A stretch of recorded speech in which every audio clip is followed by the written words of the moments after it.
Namaste, angels. I'm here to do the weekly general reading for today.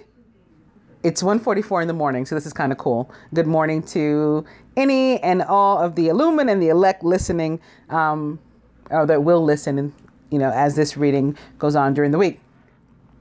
The reading is for today, Sunday, July 2nd through Saturday, July 8th. And I got a lot to talk to you guys about, as I always do with these general readings. So I'm going to begin with the 3rd. It's a special day, at least to an extent, I would say.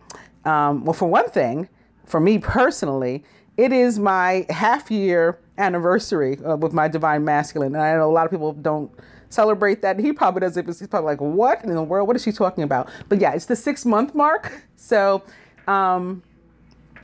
we got together in January 3rd, 4th, 2015. So it's vague, like what day exactly, the 3rd or the 4th, because it was the evening and then went into the next morning. But yeah, this would be the 6-month mark. So since we had a 2-year anniversary in January, this is 2.5 years exactly this week. But that's not the special day that I was going to tell you guys about. The special day that may impact us all is that it is the feast day of St. Thomas the Apostle. And Thomas means twin. So I'm going to tell you guys first a little bit about St. Thomas. This is from www.catholic.org. If you want to check it out, just type in St. Thomas and you can. St. Thomas was born a Jew, and he was called to be one of the 12 apostles. His birth and death dates are unknown, but his feast day is celebrated July 3rd. He lived before the formal establishment of the Catholic Church, but is recognized as the patron saint of architects. Actually, all builders, as I understand it, like, well, not necessarily carpenters, because that would be St. Joseph, but like builders and other, similar construction people and things like that. In any case, he was dedicated but impetuous in his following of Christ. When Jesus said he was returning to Judea to visit a sick friend, Lazarus, Thomas immediately exhorted the other apostles to accompany him on the trip, which involved certain danger and possible death because of the mounting hostility of the authorities. At the Last Supper, when Christ told his disciples that he was going to prepare a place for them to which they also might come because they knew both the place and the way, Thomas pleaded that they did not understand and received the beautiful assurance that Christ is the way, the truth, and the life. St. Thomas is best known for his role in verifying the resurrection of his master. Thomas's unwillingness to believe that the other apostles had seen their risen Lord on the first Easter Sunday earned him the title Doubting Thomas. 8 days later, on Christ's second apparition, Thomas was gently rebuked for his skepticism and furnished with the evidence he had demanded, seeing in Christ's hands the point of the nails. Thomas even put his fingers in the nail holes and his hand into Christ's side. After verifying the wounds were true, St. Thomas became convinced of the reality of the resurrection and exclaimed, "My Lord and my God," thus making a public profession of faith in the divinity of Jesus.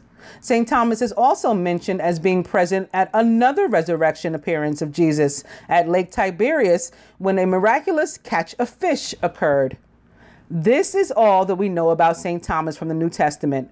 Tradition says that at the dispersal of the apostles after the Pentecost, this saint was sent to evangelize to the Parthians, the Medes, and the Persians. He ultimately reached India, carrying the faith to the Malabar coast, which still boasts a large native population calling themselves Christians of St. Thomas. According to tradition, Thomas was killed in an accident when a fowler shot at a peacock and struck Thomas instead. Following his death, some of his relics were taken to Edessa, while the rest were kept in what is now known as India. They can still be found within the San Thome Basilica in Chennai, Malapur, India. The relics taken to Edessa were moved in 1258 to Italy, where they can be found in the Cathedral of St. Thomas the Apostle in Ortona, Italy. However, it is believed that St. Thomas's skull rests in the monastery of St. John the Theologian on the Greek island of Patmos. In art, St. Thomas is commonly depicted as a young man holding a scroll or as a young adult touching the resurrected Christ's wounds. St. Thomas was mentioned in several texts, including one document called The Passing of Mary. which claims then Apostle Thomas was the only one to witness the Assumption of Mary into heaven. Guess what this Mary who's reading you the story's last name is? Yep, Thomas, that means twin. While the other apostles were transported to Jerusalem to witness her death, he was left behind. He got to witness the Assumption. While the other apostles were with Mary, Thomas had been left in India until after her first burial, when he was transported to her tomb, and he saw her bodily assumption into heaven when her girdle was left behind. In versions of the story, the other apostles doubted Thomas's words until Mary's tomb was discovered to be empty, with the exception of her girdle. Thomas and the girdle were often depicted in medieval and early Renaissance art. There's a prayer to St. Thomas here as well. St. Thomas, you were once slow in believing that Christ had gloriously risen, but later, because you had seen him, you exclaimed, "My Lord, my God." According to an ancient story, you rendered most powerful assistance for constructing a church in a place where pagan priests opposed it. Please bless architects, builders, and carpenters, that through them the Lord may be honored. Amen. So to all you builders and carpenters and architects out there, that was for you guys. And now, what do I want to tell you guys next? Because I guess the fourth. Let's go into the fourth. On the fourth, Venus enters Gemini. So Venus is actually a ruler of Gemini. She's the esoteric ruler of Gemini. This is good. So this is Venus coming home. Similar to when she went home to Taurus, she's coming home to Gemini.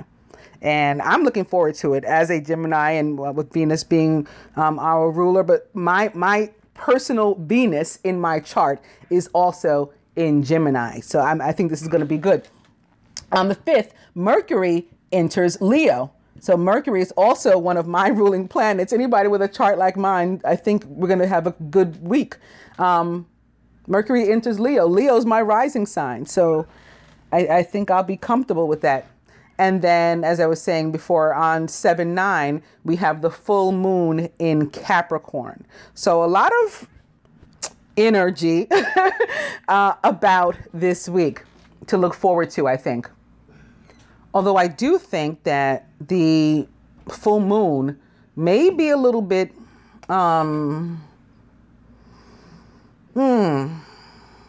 like cutthroat. I can't think of the term that I want to use, but I think it may be a little bit final. It's like where people, those who haven't handled their business necessarily, and maybe have been wavering, it's when they like look up and go like, what the fuck have I been doing? You know, like, where am I? Who am I? What am I? And who are you? And like, what is this about? You got to go. You got to go. You know, it's finishing up with the, you know what? You know what? When I use this deck, the Keepers of the Light Oracle, I'm beginning with Saint Germain, karma releasing, move beyond drama, create your own path, make room for good energy. This is what I'm talking about. This is exactly what's going on this week and with the energy of the moon from what I can feel. Now, I'm not an astrologer. I don't claim to be any of that stuff. But I certainly feel things. I certainly hear things. And, you know, get messages in a few ways, and that's one of them.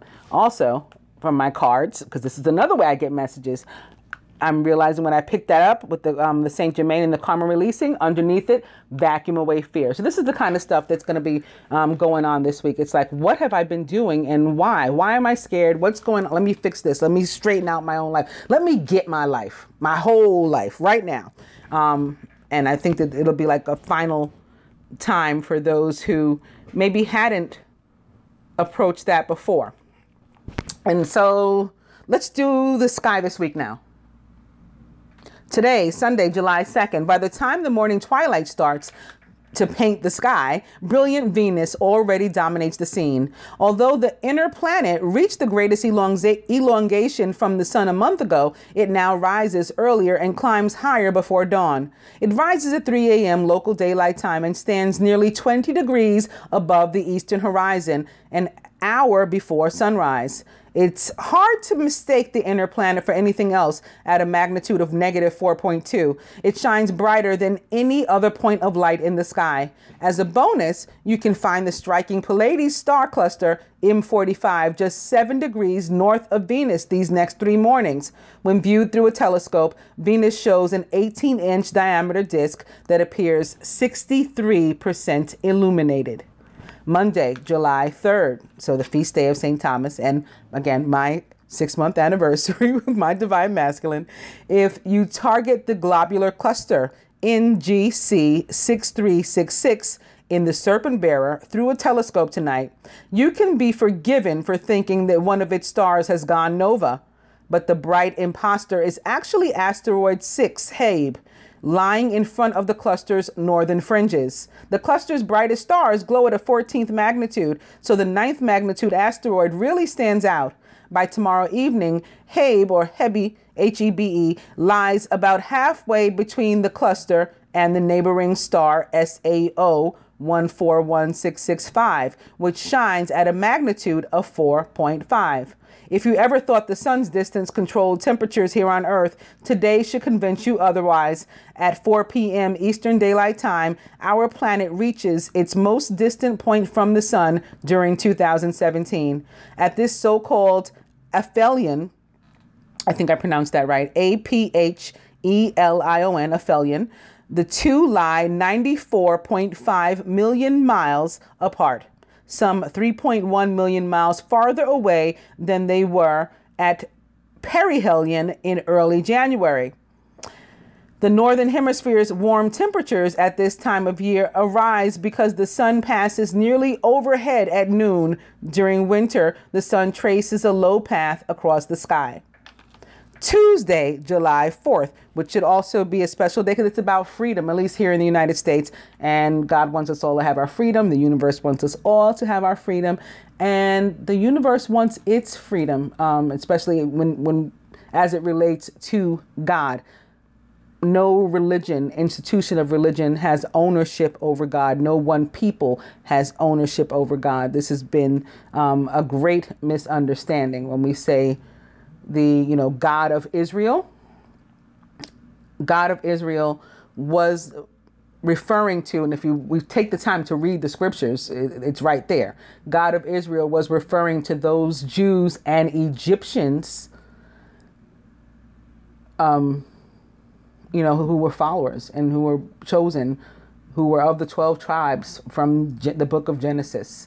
That's to whom God of Israel refers. It's not the Israel that the United States built, some 70, 75 years ago for European Jews to escape Germany and the Nazis.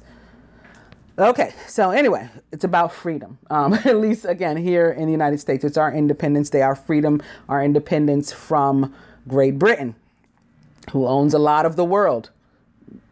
God not necessarily happy about that. So that's going to be a big day too. But as far as the stars, no holiday better epitomizes summer in the United States than Independence Day. And the season's namesake asterism, the summer triangle, will be on prominent display as fireworks ring out across the land.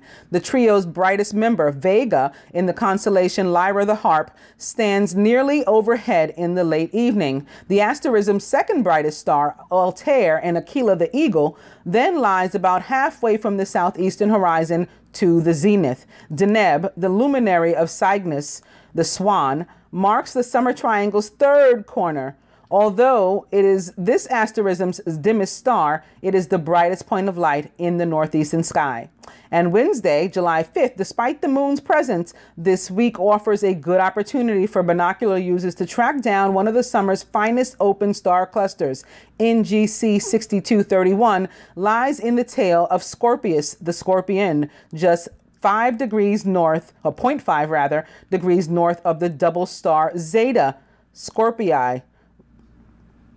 NGC 6231 shines at a magnitude 2.6 and packs more than 100 stars into a region about half the width of the full moon. This part of Scorpius lies nearly due south as after darkness falls, though it doesn't climb high from mid-northern latitudes. Thursday, July 6th. The waxing gibbous moon passes just 3 degrees north of Saturn this evening, helping to point out a way to the magnificent ring planet. The two are on display nearly all night among the background stars of the Serpent Bearer, hanging in the southeastern sky as darkness falls and climbing high in the south by midnight local daylight time. The pair will look nice with the naked eye or binoculars, but telescope users will want to choose another night this week when the moon isn't so close to target the magnitude of 0.1 planet. Saturn reached its peak just 3 weeks ago when it appeared opposite the sun in the sky, and our view of the ring planet remains spectacular. A telescope reveals the world's 18-inch diameter disk surrounded by a dramatic ring system that spans 41 degrees and tilts 27 degrees to our line of sight. The moon reaches apogee, the farthest point in its orbit around the Earth, at 12:28 a.m. Eastern Daylight Time. It then lies 252,236 miles from the Earth's center. This week, on Friday, July 7th, this week offers observers their first peak of Mercury during its current evening apparition. The innermost planet stands 6 degrees high in the west-northwest, a half hour after sunset tonight. Although Mercury glows brightly at a magnitude of -6, you might need binoculars to spot it initially against the twilight glow. A telescope reveals the planet's disk, which spans 5.6 inches and appears 80% lit. And Saturday, July 8th, full moon officially arrives at 12:07 a.m., 19, like Father, Eastern Daylight Time. But it looks completely illuminated all night. It appears low in the southeast as the sun sets and climbs highest in the south around 1 a.m. local daylight time. The full moon resides among the background stars of Sagittarius, the Archer, throughout the night. Sunday, July 9th. Tonight marks the peak of Pluto's 2017 appearance. The distant world reaches opposition, which means it lies opposite the sun in our sky and remains visible all night. It glows dimly at a 14th magnitude, so more Father, and Pluto is his zodiac sign's ruling planet. I got something to tell you about his zodiac sign too.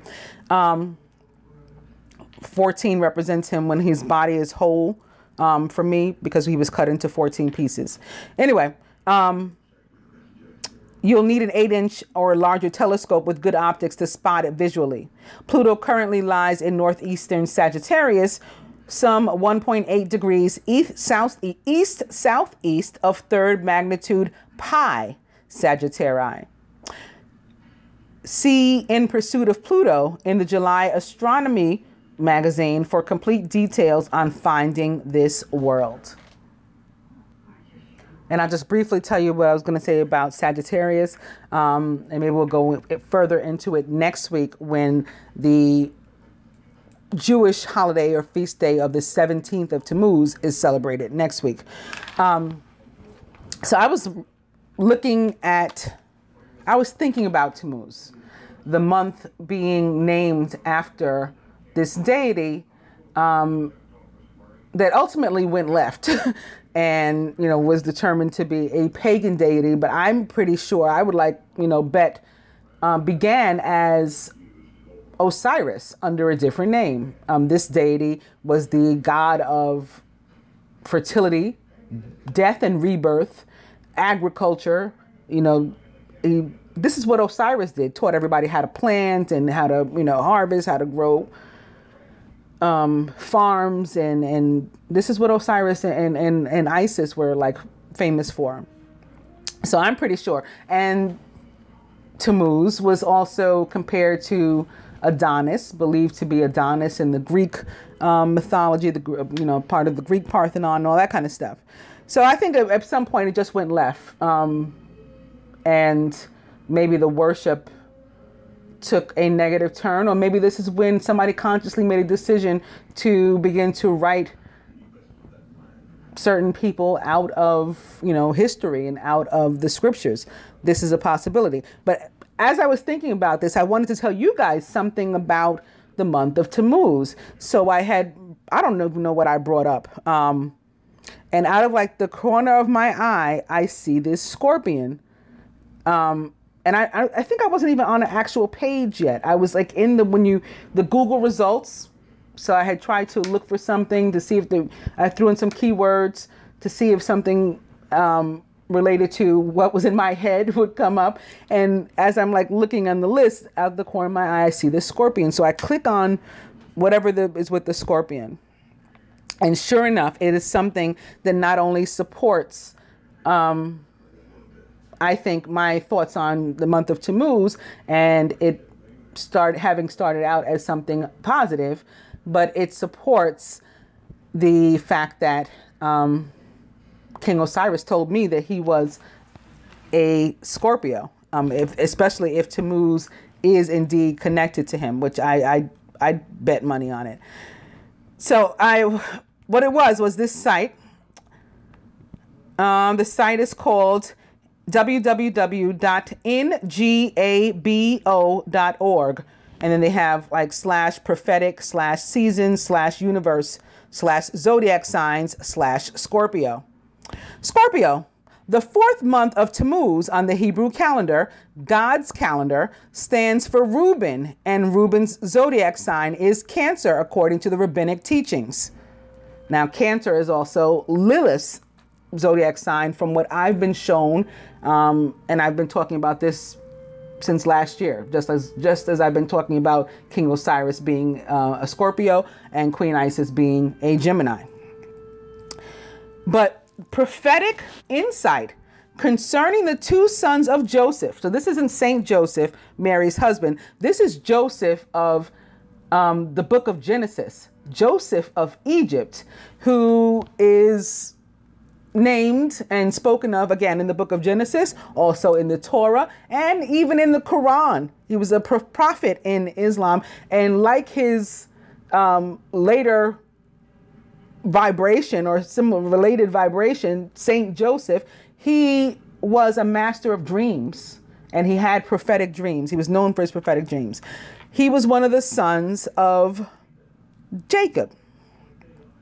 He had two sons of his own, Ephraim and Manasseh. Now, this Joseph, again, is the same one with the brothers and the siblings, rather, that make up the 12 tribes of Israel. Judah, Benjamin, Reuben, Levi, Simeon, Asher, Naphtali, Zebulun, Gad, Issachar, Dinah, and Dan, right?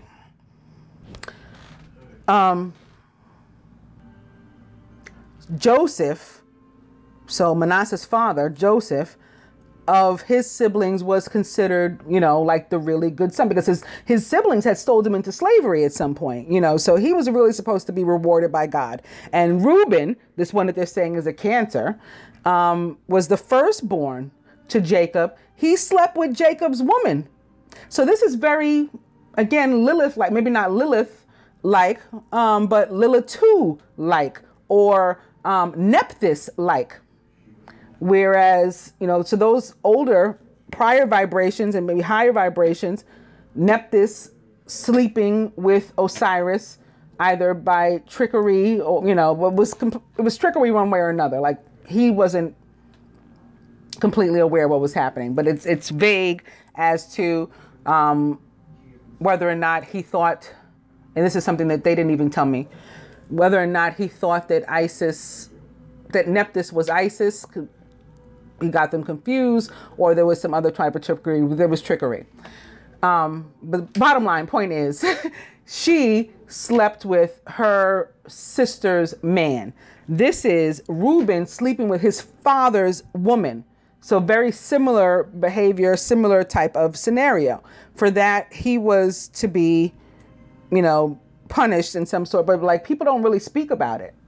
In Judaism or in Christianity, people sort of like just forget about that part. Okay, so let me go back to what the website was talking about. According to the prophetic insight concerning the two sons of Joseph that begot in Egypt, Ephraim and Manasseh, the zodiac sign of this month seems to relate more to Manasseh. So not to Cancer, but to Scorpio. Manasseh also being a spiritual bridge of restoration that restores Egypt back into God's spiritual inheritance and will. So Manasseh is the good son, right? Just like Osiris. According to the Hebrew alphabet letter, Manasseh represents the Hebrew letter called Chet, which means fear, life expressed in love. Also, this alphabet letter is equivalent to the number 8, infinity. According to the Jewish and Hebrew studies of the Kabbalah, the zodiac sign of Manasseh is Scorpio.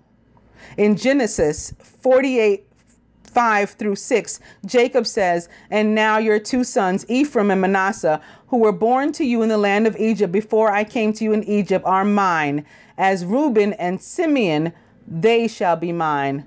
Your offspring, whom you begot after them, shall be yours. They will be called by the name of their brothers in their inheritance." In Genesis 48:15-16, he says, "And he blessed Joseph and said, God, before whom my fathers Abraham and Isaac walked, the God who has fed me all my life to this day, the angel who has redeemed me from all evil. Bless the lads, let my name be named upon them, and the name of my fathers Abraham and Isaac, and let them grow into a multitude in the midst of the earth." Genesis 48:19. But his father refused and said, "I know, my son, I know. He also shall become a people, and he also shall be great. But truly his younger brother shall be greater than he, and his descendants shall become a multitude of nations." So this to me is very Set and Osiris. Set being jealous of Osiris and taking action against him accordingly. The rest is history. This is very familiar to me. The next one says, the scripture in Genesis 48:5-6 tells us what Jacob said about Joseph's sons. Joseph was the father of Manasseh, so his blessing also falls upon Joseph's children, and this is the blessing. And Deuteronomy, it goes on and it goes on. But the reason that I think that this is so important is because also in the scriptures, it is very clear that these are the Messiah, even in the Torah, although they don't recognize Jesus as the Messiah, these are the Messiah's ancestors. Very, very clear that Joseph, from Joseph comes the Messiah, from his line. So the fact that Joseph is being named here, or at all, other than from my mouth, from my lips, as a Scorpio, I think is really something pertinent. And maybe one of this passage here, in majesty, he is like a firstborn bull. Okay, Isis is the one who has the association to the bulls. His horns are the horns of a wild ox. Ox represents Isis. With them he will gore the nations, even those at the ends of the earth. Such are the 10,000 of Ephraim. Such are the thousands and thousands of Manasseh. Scorpio is the zodiac sign for the tribe of Manasseh. The word Akrav, meaning Scorpio, derives from the word Akiv, which means heel. And as the words of the Torah state, "And I will put enmity between thee and the woman, and between thy seed and her seed," which represented the Jewish nation, where Jesus, Yeshua, Hamashiach come from. "It shall bruise thy head, and thou shalt bruise thy heel." This is Genesis 3:15. So anyway, it goes on and on to connect. You guys can look this up. To connect Scorpio with this month. So I don't think it's an accident that the Hebrew month of Tammuz is what it is. And I don't think that it is contrary to popular belief and speak. I don't think that it is to make an example of negative things and to keep that in our mind, although I think that was a good try. I think that this month was named after the incarnated God, and that somewhere along the line, as is evident now with all the religions that we have and the practices that we have, you know, the way the scriptures have been changed and books have been ripped out and things have been removed and all that kind of stuff, somewhere it went left. And so he's no longer, it's now recognized as a negative thing, a negative deity. All right. Now, with that, I think, yeah, let's just do the cards.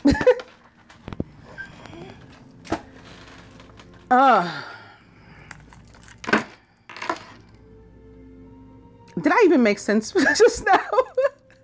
I guess part of the bottom line is the fact that at some point in history, long ago, the zodiac sign of Scorpio was now, not in October, November.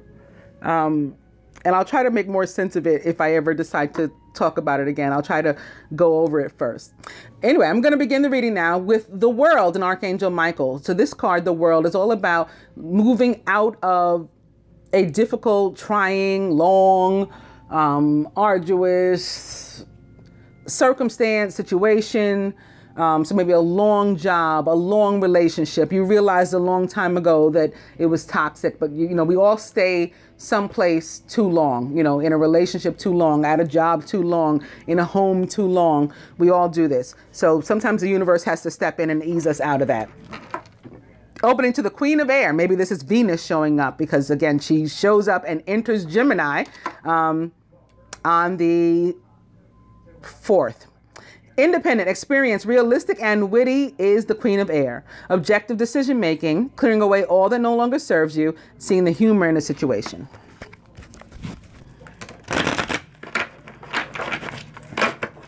Queen of Air. Opening to the King of Air, brilliant, impartial, professional, and diplomatic. Speak your mind with confidence, seek out professional advice, and balance mental and emotional considerations. This too can be representing Venus, or it can be representing Mercury maybe, as this could be representing Mercury as well. You know, no gender here. Basically, we're like gender benders. Speak your mind with confidence, seek out professional advice, balance mental and emotional considerations. Both the King and Queen of Air, a Gemini, Libra, Aquarius, or somebody taking on those attributes. And opening to the Eight of Fire, events moving at a fast pace. Delays are over.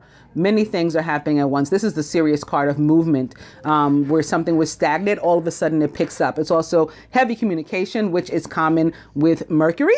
But this is a fire card. So this could easily be representing the Mercury with the King of Air in Leo. And they were also showing me, I think behind this is this, oh, I thought it was the 6 of Air. It's the 7 of Air. So they may be joy stealers too. Plans that need revision, more going on than meets the eye, and poor timing.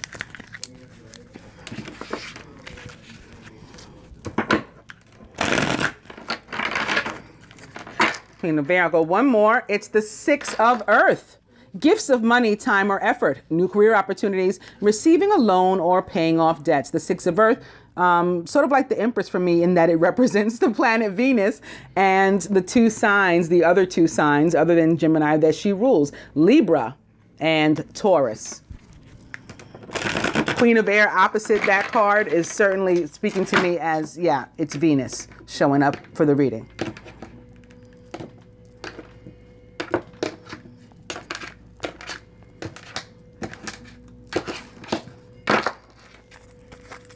Come to the 4 of Air. Time to rest or take a vacation. Allow more time before making a decision. Meditation may provide answers. Overall energy is the Dreamer with Archangel Metatron. A leap of faith. Follow your dreams that leads to unexpected opportunities. The Dreamer is the Fool in the traditional tarot. And in this particular deck, the Angel Tarot, this card and Archangel Metatron say to me or represent for me the planet Mercury. And this card, therefore, represents for me the signs of Gemini and Virgo.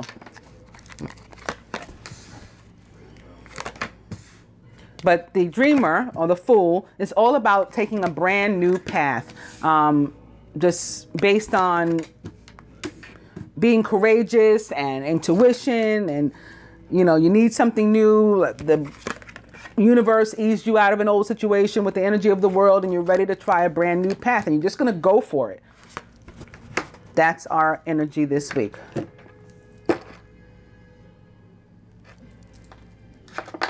The masculine is the 6 of Water, memories from your history or childhood, issues regarding children, romanticizing the past. This card can also represent soulmates or past life relationships. He's surrounded by the 8 of water, a desire to move on, the search for something more meaningful, spiritual and emotional growth. And in his subconscious, he's thinking about a mistake he may have made, an unwise choice. Learn what you can from this situation. Review everyone's motive. So the 5 of air for me is a card that speaks to conflict, yes. Difficulty, yes, as 5s do. 5s can represent challenging energy, not just change, but challenging energy. Conflict. The 5 of air in particular to me, as opposed to maybe like the 5 of wands, which is like somebody bringing you drama. 5 of air is like you had a hand, and it may have been inadvertent, but like you brought this drama upon yourself, whether you intentionally decided to get involved in something you know you shouldn't have, or, you know, you mistakenly did it, and after the fact, you're like, oh man, like it's because I set this in motion. A lot of times it has to do with us being presumptive too.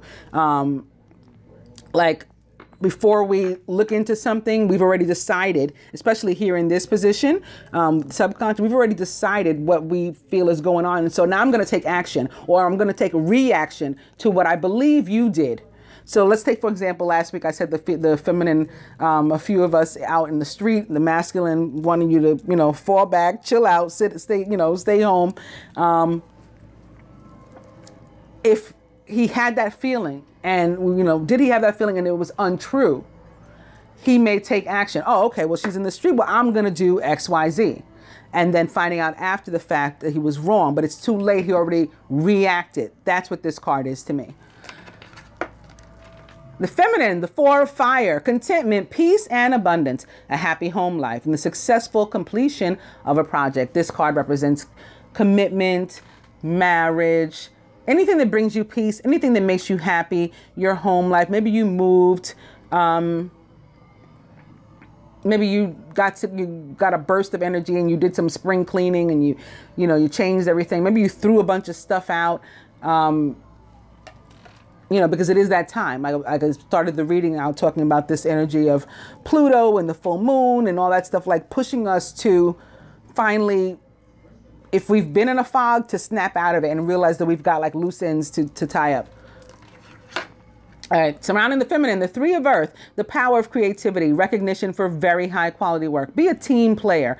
So this card is about like your boss having a watchful eye on you, wanting to give you a raise, a bonus, a promotion. You may actually be on some sort of team at work, working on a project, a group project together, and maybe you shine, you stand out. Don't slack off now because the boss is watching. The boss can also be, whether you have one on this plane or not, can also be the universe too, wanting to promote you, raise you, give you a raise, elevate you. That's the ascension.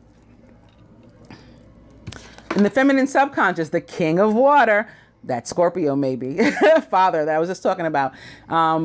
Yeah, maybe representing the month of Tammuz, who knows? King of water is trustworthy, compassionate, respected, and cultured. Open your heart and mind to those around you. Trustworthy and heartfelt advice, and charity work, which is love. I also did a lot of talking in that Sky This Week thing about Scorpii, so this might have something to do with that too. The king of water is a Scorpio, Cancer, so we're still in Cancer, or Pisces. Crowning, it's the 2 of air, being unable or unwilling to make a decision, a stalemate, pretending there's no problem.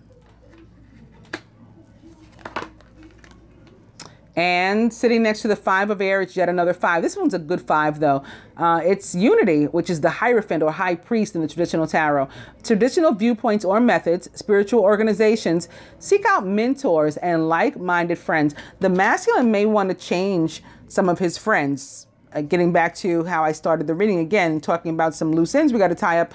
He may wake up and say, you know what, these people, like this card here says, review everyone's motives.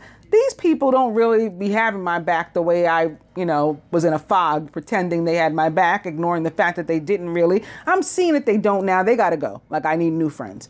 That can be one of these things. This can also be connected to, this increase that's coming to some of us with the 3 of earth. May have something to do with the group project, with whom you surround yourself. It's beneficial to you, and you're about to be raised as a result. The heart of the matter, the 9 of water. Your wish comes true. Concerns fade away. You have a love of life. Beautiful. So what's the decision about? Maybe whether or not to move, or whether or not to enter a commitment, whether or not to remove a third energy. This 3 of Earth can also represent a potential party of 3, maybe even a love triangle, as they say. Next card is upright. I'm going to pull it to try to clarify the 2 of air, about what is the decision for the majority. 4 of water. Missing an opportunity, discontentment, or boredom. Open your eyes to the possibilities. Well, I think what this is saying here is we have an opportunity to have complete fulfillment. With the 6 and the 4 sitting next to each other, that's the 10 of water. We have an opportunity to have this, and it might be what we've been asking for. Now it's up to us to actually make the move. The decision is whether or not you are going to take this leap of faith and, have what you've been asking for. The universe wanting to give it to you now. You're finally getting your promotion. It's here before you. Are you going to take it? Is basically what this is saying.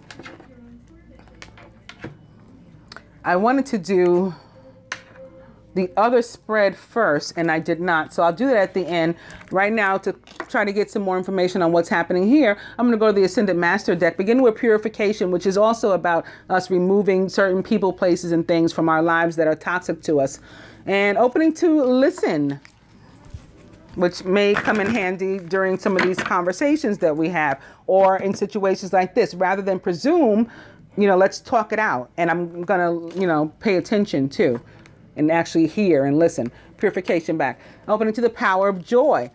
That's what this card says to me all the time. This is about our foundations. 4s in general are about our foundations being grounded. Power of joy back, and teacher, which typically comes through and is coming through right now as life experience for me. Power of joy. I go one more. Take charge of this situation, says Moses.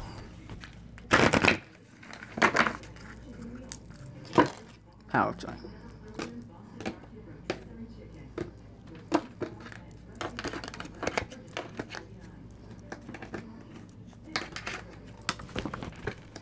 And our last card jumped away. It is thought. And right, standing in front of the full moon.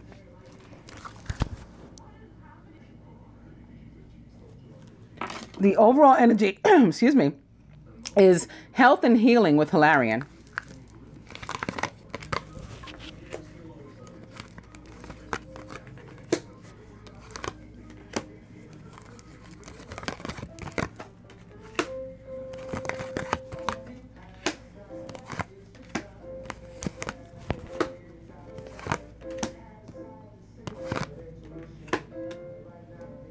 For some, this is definitely a relationship into which we're entering, and that's the wish come true with the 9 of water crossing the 4 of wands, with the 9 of water crossing the king of water, right? With the 9 of water sitting atop the high priest.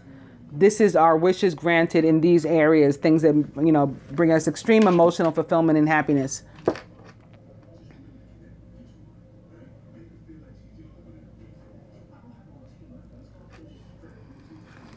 Here atop the 6 of water for the masculine, artistic expression, Paul the Venetian. For some of you, this is about wanting to pick up where you left off, or somebody wanting to pick up where they left off with you. It's about some sort of soulmate relationship and bumping into somebody from the past. So we're going to have to do something different this time. We can't, what's the definition of insanity? Doing the same thing over and over the same way, expecting a different result. That's not going to work. And so we got to get creative about how we're going to express ourselves and in our moves, right? How we're going to navigate this whole thing. Atop the 8 of water, you are seeing this situation accurately, says Horus, and there's another big full moon here. So you're right to want to move on and to leave past issues in the past and, not carry the baggage or the pain, the regret, resentment, any of that. Let all of that go, move on, allow yourself to elevate, be taken to a higher level of ascension. When you're at a higher vibration, you can look back at some of these things and realize they really weren't that serious. And that's what Horus is saying, and you're seeing it accurately. It might be what allows some of you to be able to, or to want to finally move forward in terms of this soulmate person that you may not have seen for a while. You guys have got unresolved business, as they say. And when you finally stop being stubborn is when you can move toward this. Here atop the 5 of air, work your magic, says Saint Germain. So Saint Germain showing up in the reading twice because he's also, again, my beginning energy here on my Keepers of the Light Oracle. But what this means here is you caused this and you can fix it, right? Work your magic. You've got what you need, the tools you need in order to rectify this situation. Here for the feminine, atop the 4 of fire, the flow of prosperity. And that's what the 4 of fire represents, really. It's contentment, peace, and abundance. So yeah, Lakshmi says you damn straight. That's what's come in the way of the feminine. I love it because yes, she's getting this promotion. She's getting this elevation. She's being recognized by Venus, the goddess of love and money. Here atop the 3 of earth, meditate, says Buddha. So some of us needing to remain calm, cool, collected, and able to play nicely and play well with others in this team player thing, whatever the situation is for you in your life. Here atop the king of water, king of all love and emotion, is spiritual law of attraction. So you put this kind of energy out, this is what you're getting back, is what this card is saying. Crowning here atop the 4 of water, father, husband, brother, son, Osiris. And I did a lot of talking about Osiris today. So I don't know why he's coming through so very heavily. But for some of us, I feel this does have something to do with a child too, where this 6 of water is concerned. We're having to make a decision about a child. For some, it may be whether or not to have one. Maybe that's what the decision is, where we're afraid. The 4 of fire can represent the whole family there. In a general sense, however, the father, husband, brother, son card and crowning here in between the two would be on either or both sides the need to heal a relationship with a masculine energy in your life that may be yourself, whether you are feminine or masculine, whether you are male or female. We each have an inner masculine and feminine. And so the masculine energy that may require healing may be ourselves, may be our own. Right? Like the life you save may be your own. You ever heard that saying? This is about health and healing this week. That's our overall energy. And it could be our own personal health and healing. Here at the root, atop the high priest, the Hierophant unity is take charge of this situation in Moses. So whether this means moving forward in some sort of business venture or legality, or entering commitment, or removing friends, or getting closer to friends of your vibration or higher, Moses says get to doing it, whatever it is in your life. And at the heart of the matter, here atop the 9 of water is Queen Oshun being funny once again. She's done this to me a few times, is drink more water. Because yes, as I was saying, we're being elevated here, particularly the feminine with sitting atop, with meditation sitting atop the 3 of earth. This is about ascension. And we are seeing it accurately. So you're going to need to drink more water.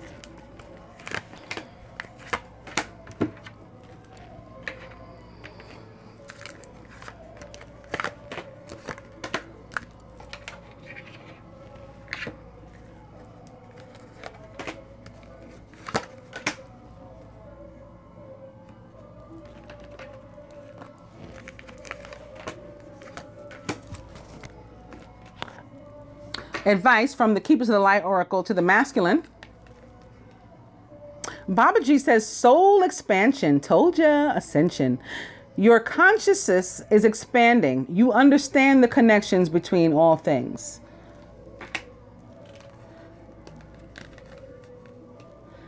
For the feminine, charity, prayer, and contemplation. Connect with heaven. Ask and you shall receive. That's the 9 of water. The yes, the wishes granted, prayers answered, available for both of us. Here's another 5 for these masculine. From the angels, the 5 of water, things not turning out the way you'd hoped, not seeing the positive in a situation, and crying over spilled milk. I was talking with another angelic earlier tonight about the masculine having so much. I felt like he feels like he's not, like this says take charge of the situation. I said to her, I feel like the masculine feels like he's not in control of anything. Like he has zero control over every single thing in his life, including like himself. And, you know, the situations that he's in, relationships that he's in, you know, where he's working, how much he's making. Like he feels like he's just lost in his life. But that this is a week, I think, where that will change again because of Pluto, because of the Capricorn full moon. That's my feeling on it. And we'll see maybe more if I'm correct about that when I do the full moon reading. From the angels to the feminine, the Ace of Earth, more flow of prosperity, more peace, joy, contentment, and abundance, more Venus pulling up on the reading and on our lives in a major way, as she promised she would, right? They always keep their promises. The inflow of abundance, a promising business venture. So for some of us, this is a business venture. This 3 of can be a 3 of Earth can be a group of 3 people. Maybe we needed to meditate on the decision as to whether or not we're going to enter this partnership. This unity card can be reflecting the partnership too, crossing the, and here it is. Maybe we got to sign papers before we go into this business. For some, for others, this is a divine new beginning in another area. And it can be, it doesn't have to be material, doesn't have to be financial. It can be love too. Venus, the goddess of love and money. She's got us covered in all areas of abundance. From the angel therapy cards to the masculine, boom, twin flame. The answer to your question involves a spiritually based romantic relationship. That's why they're all sorts of twisted and confused, is my opinion, and feeling out of control. And you know what? We're supposed to be able to lose control in situations like this of love and just take the leap of faith. Close your eyes and jump. I was watching Loving earlier, and these, you know, this couple literally put their life on the line to be able to be married. You know, like, where's that spirit? That's the give me liberty or give me death spirit that we should be having, especially here in America around Independence Day. That's what it's all about. You know, I'm willing to do anything to be free to live my life how I want to live. And some of the masculine, I think, lost their way to that, and they're going to be finding it this week. For the feminine, from the angel therapy cards, crown chakra, pay attention to your ideas as they are messages of true divine guidance sent in answer to your prayers. Your prayers that are answered here with this 9 of water, again, at the heart of the matter. And lastly, to the masculine, let it go. You got, old stuff, old baggage and whatnot that I talked about earlier, that you just got to drop. Listen to Moses, take charge of the situation, just leave the old stuff behind, says Kuan Yin now.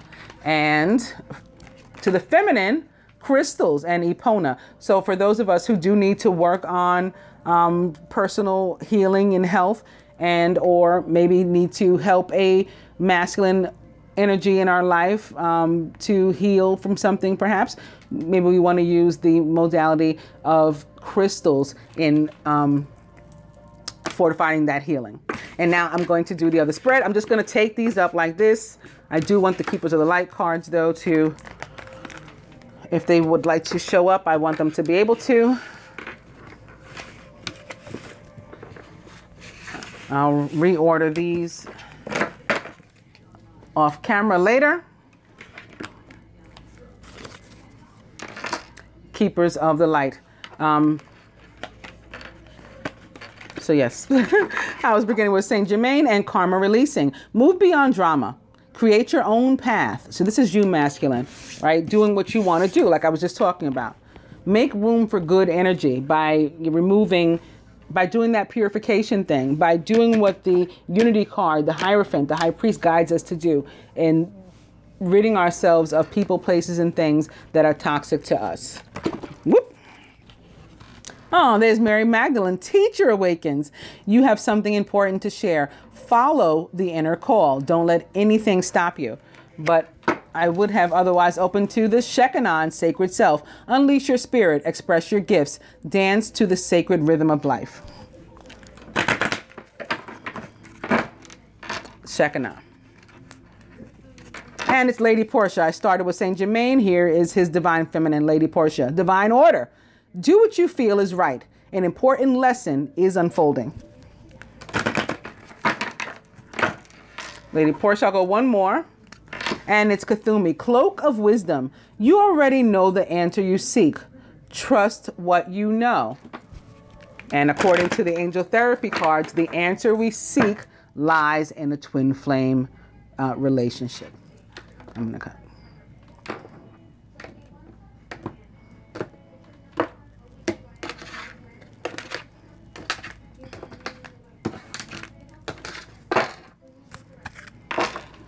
White eagle, ancestor spirit. Connect to your lineage. A family wound or pattern can be healed now. Maybe some of us have a family wound or pattern based on our relationship with our father, husband, brother, son.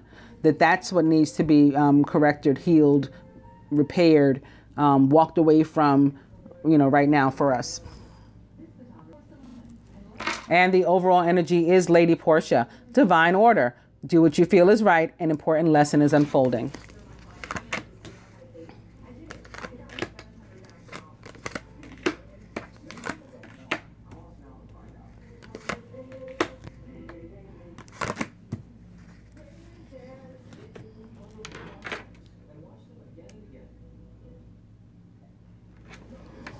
The feminine with regard to herself as she relates to the union. Isis. Magic manifesting. And I think we saw that. We're manifesting that abundance like crazy this week, feminine. Your dreams, visions, and goals are becoming reality. Stay focused. All right. So don't fall off this week. The masculine with relation to the feminine. Soul expansion. Your consciousness is expanding. You understand the connections between all things. He sees us as like literally on what his growth is based. Basically saying what that twin flame card says. The answer to your question. The feminine is the answer to his question, basically. It's this sacred relationship, this spiritual relationship that has led to his soul expansion. The masculine with regard to himself as it relates to the union, charity, prayer, and contemplation. Connect with heaven. Ask and you shall receive. So he is feeling lost, but he knows, where to search and where he'll find, which is awesome. Glad to see that. And the masculine about the union this week. El Moria, awakening presence. The universe is with you. Wear a cloak of protection and love. So the union itself growing, expanding as a unified soul this week, according to the masculine, or in his mind at least. Overall, Hilarion is back. We just had an overall energy here from the Ascended Masters deck of health and healing in Hilarion. And he is back with divine healing from this deck. Honor your sensitivity. Retreat to recharge and heal. Your light can support others. So this is very important this week, this healing and working on self and all this kind of stuff. And helping others too, to heal too. And for the outcome, Mary Magdalene is back with Teacher Awakened. So this is the outcome. We're going through this growth spurt. Let's call it a growth spurt, yeah. And the outcome is that, we have like another stage of awakening. You have something important to share. Follow the inner call and don't let anything stop you. Now, what would the masculine have the feminine to do or surrender toward the union this week? Sacred self. Unleash your spirit, he says, feminine. Express your gifts and dance to the sacred rhythm of life. So he doesn't want to see you holding back anymore. He wants you to be that divine feminine that you are, that he knows you are, that he's seen you be. He wants you to shine this week. That's what he's asking. The masculine of himself, what is he willing to do or surrender himself toward bringing this union closer together this week? And he says, Mercury. Open communication. How awesome is that? maybe beginning on the 5th, maybe prior to that, who knows? But Mercury does again enter Leo on the 5th. Get a weight off your chest. Speak up with love and be heard. And wasn't the masculine doing this last week too? He wanted to do this last week. What would the universe have the couple to do or surrender toward moving toward this union together? Phases and cycles. Allow the old to die so that we can give birth to the new. And here's more moon. This crow is here representing the death. This is a very Scorpio or Scorpion card. And maybe that's why I did all that sort of somewhat random talk about Scorpio, but I was excited about it. This is allowing, what is old, what no longer works, what no longer resonates, what no longer serves a higher purpose for ourselves as individuals, for our union as a couple, or for the higher good, the greater good for all humanity, all beings throughout all existence. We're allowing those things to die so that we can vacate a space for new and something much more healthy and promising and worthwhile. Phases and cycles. There's a beginning within every ending. Illusions are revealed and released. So what's fake is going to go, has got to go. What's karmic and fake and bullshit and crap has got to go this week. And I think Pluto and again, the Capricorn full moon are going to demand that. And we're going to respond accordingly. I hope that you guys find this reading helpful and that you enjoy it. Namaste, angels.